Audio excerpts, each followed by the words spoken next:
안녕하십니까. 이 시간에는 그 운명을 바꾸는 방법이 어떤 게 있는지 한번 알아보기로 합니다. 먼저 운명. 운명이란 어떤 것을 말하는 것인지부터 한번 살펴보기로 하죠. 운명은 그 사람을 포함한 모든 사물들의 그 생사에 관해 가지고 이미 정해진 상태다. 뭐 이런 것을 말합니다. 자신의 의지와는 상관없이 이미 정해진 것이라 가지고 열심히 노력을 해도 이룰 수 없는 것들이 존재한다. 뭐 이런 뜻이 되기도 하겠고요. 대부분의 사람들은 나이가 들어가면서 삶에 지치다 보니까 이 운명에 대해서 많은 두려움을 느끼게 된다. 이렇게 볼 수 있습니다. 통상 이 운명에서 이 명은 하늘로부터 부여받은 명령과도 같은 그런 것이라 가지고 누구나 애숙될 수밖에 없는 것인지도 모릅니다. 누구는 그 금수저로 태어나고 또 누구는 흙수저로 태어난 그 자체가 바로 명일 수도 있다고 볼 수 있겠죠. 타고난 그 유전적인 요인들도 모두 이 명에 해당된다. 이렇게 볼 수 있을 것입니다. 운명에서 이 운은 바뀌고 변하는 그 모든 것들을 나타낸다. 이렇게 볼 수 있죠. 아무리 잘 나가던 사람도 어느 순간에는 나이도 들고 시들어가기 마련이고, 죽고 못 살던 남녀 사이도 어느 순간에는 앙숙처럼 서로 어르렁거리는 사이가 되기도 합니다. 이렇듯 바뀌어 나가는 것이 운명의 그 운이라고 할 수 있습니다. 어떻게 보면 사람이 감히 범접하지 못하는 절대적인 힘에 의해 가지고 정해진 길을 걷게 되는 것이 운명일 수도 있다 볼 수 있습니다. 그러한 운명을 조금이라도 바꾸어 가지고 조금 나은 방향으로 바꿀 수 있는 그런 방법은 없는지 여기서는 한번 알아보는 그런 시간을 가져보기로 합니다.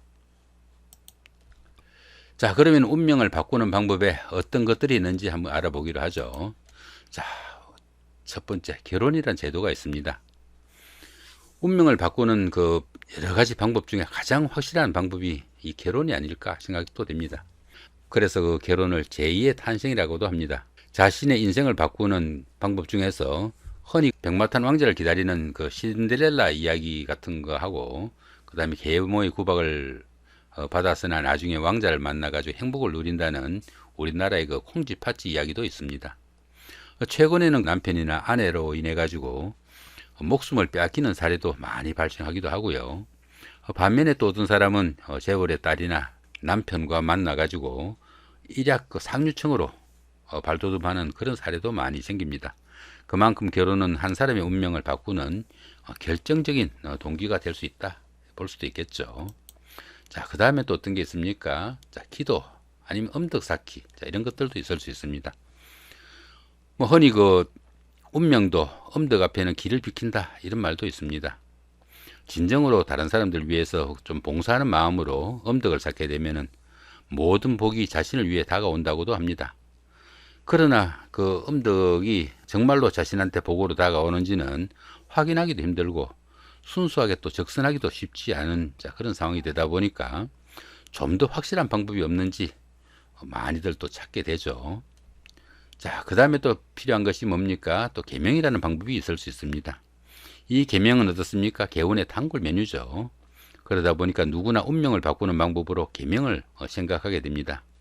연예인이나 작가들은 대부분 데뷔를 하게 되면은 예명이나 필명부터 찾게 됩니다.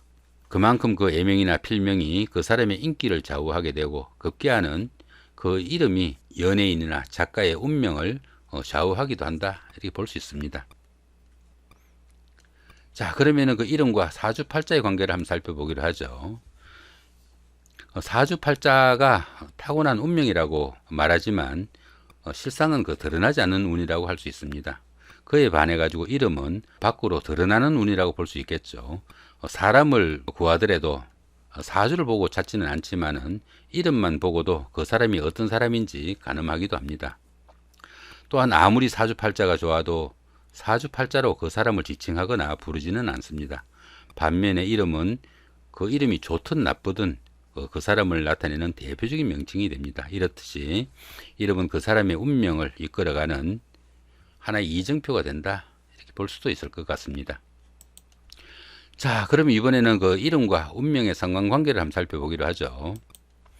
자, 이름대로 산다는 말이 있습니다. 이름은 그 글자가 지니는 그 글자 자체의 모양이나 아니면 그 글자의 뜻, 그 글자에 의해서 나는 소리에 의해 가지고 많은 영향을 받게 된다, 이렇게 볼 수 있습니다. 이름은 수없이 불려지고 각인되면서 새로운 에너지가 만들어지기도 하고 또 새로운 이미지가 생성되기도 한다, 이렇게 볼 수 있습니다.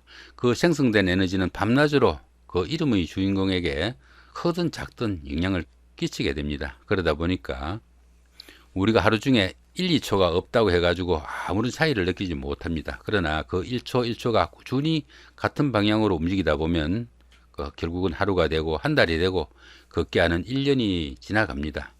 이처럼 이름에서 나오는 그 에너지가 순간적으로는 아주 미약해 보이더라도 거듭되는 순작용을 하다 보면 어떻습니까? 어느 순간에는 운명이 바뀌는 큰 역사가 이루어진다, 이렇게 볼 수도 있겠죠.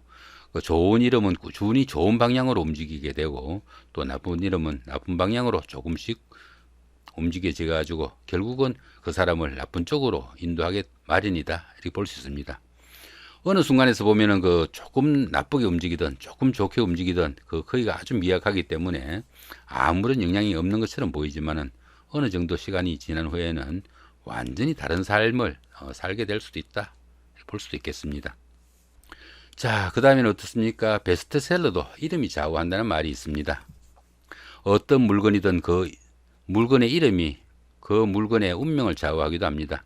물론 그 제품이 이름만으로 모든 것을 결정하지는 않지만은 그 제품이 그 유용한 역할을 하는 그런 경우에 이름까지 좋다면은 쉽게 사람들이 머리에 좀 각인돼 가지고 히트작이 될 수도 있다, 이렇게 볼 수도 있겠죠. 그만큼 물건에서도 이름이 상당히 중요한 역할을 한다 보면 되겠습니다. 자, 성경 속에서도 이런 계명 사례는 많이 나옵니다.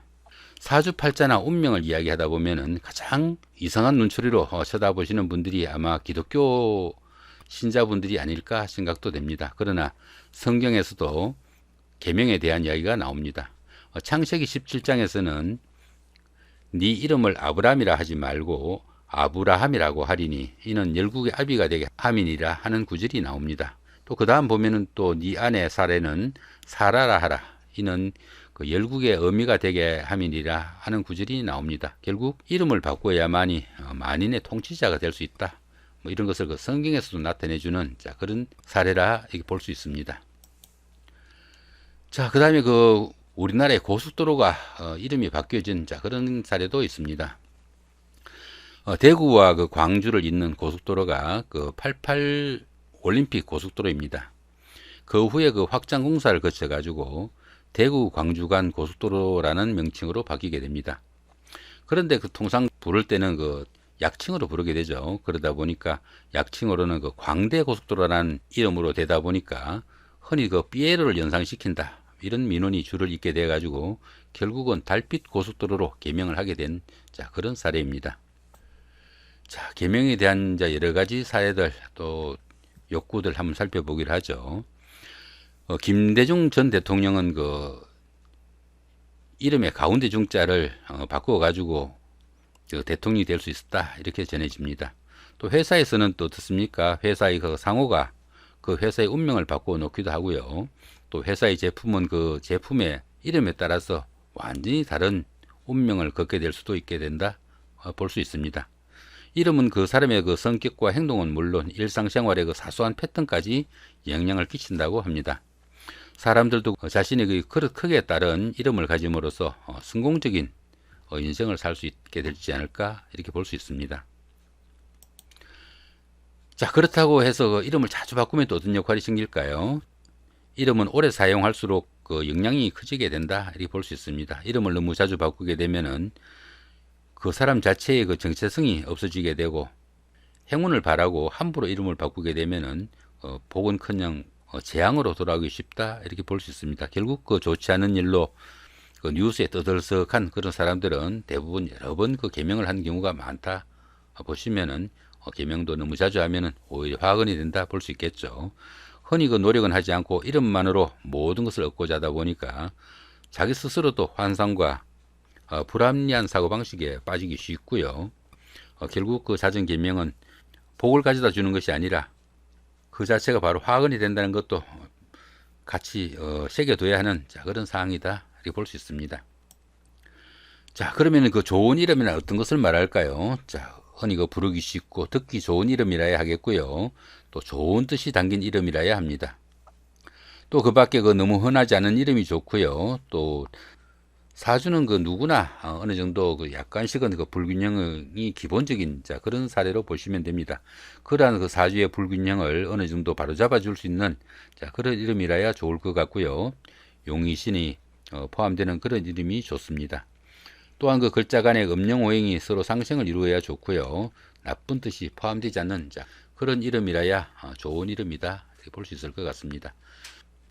자, 이렇게 오늘은 그 운명을 바꾸는 방법, 어떤 것들이 있는지 한번 알아봤습니다. 다음 시간에는 이 운명을 바꾸는 것 중에 가장 확실하다고 여겨지는 계명을 하는 아니면 장명을 하는 그런 방법 한번 알아보기로 합니다. 예, 감사합니다.